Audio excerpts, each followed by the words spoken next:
Guys দেখো, এত এত অপেক্ষার পর ফাইনালি কিন্তু গেমের মধ্যে লল ইমোট ব্যাক চলে আসছে। আরে এত বছর পর আমার এই বন্ধু অনলাইনে, আর আমাকে ইনভাইটও দিচ্ছে। কি রে বন্ধু, এত বছর পর তুই হঠাৎ গেমে? হ্যাঁ, মাত্র গেমটা ইনস্টল করলাম, আর তোর সাথে কোনো কথা নাই। আরে কি হইছে, কথা বলবি না কেন? তুই ভিভেস পাইছিস একবার আমাকে জানাইলি না? তোর ফেসবুকের স্টোরি দেখে আমাকে জানতে হইলো? শুধুমাত্র তোর ভিভেস পাওয়া দেখে 4 বছর পর আবার এই গেমটা ইনস্টল করলাম। আরে বন্ধু, তোকে না বলার তো কারণ আছে। কি কারণ? দেখ, তুই আজ থেকে আরো 4 বছর আগে প্রবাসে চলে গেছিস, আর তারপর থেকে কাজের চাপে তুই গেম খেলাও বাদ দিয়ে দিছিস। দেখ বন্ধু, আমি সবসময় এইটাই চাইতাম তুই সবকিছু বাদ দিয়ে নিজের ক্যারিয়ারের জন্য কিছু একটা কর।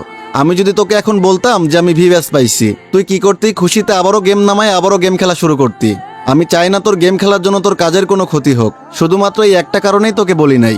দেখ, আমি এত সব কিছু বুঝি না। তুই যে ভিভেস পাইছিস, আমি যে এত খুশি হয়েছি তোকে বলে বোঝাতে পারবো না। তুই তো আগে সবসময় বলতি তুই যদি ভিভেস পাইতি তাহলে কতই না ভালো হতো। দেখ, আল্লাহ শেষমেশ তোর স্বপ্নটা পূরণ করে দিল। যাই হোক বন্ধু, একটা কথা বলি। হ্যাঁ বল। কতদিন গেম খেলা হয় না, আমার সাথে একটা ম্যাচ খেলবি? আরে বন্ধু, এটা আবার বলতে হয়? তোর সাথে কতদিন পর গেম খেলবো, আমার তো ভাবতে অনেক খুশি লাগতেছে। আগে কতই না একসাথে গেম খেলতাম। যাই হোক, স্টার্ট দে। আরে ছি, মরে গেলাম। যাই হোক বন্ধু, আমি তো মরে গেছি। তুই একটা ভালো জায়গা দেখে ক্যাম্পিং কর, না হলে তুই আমার জন্য মাইনাস খেয়ে যাবি।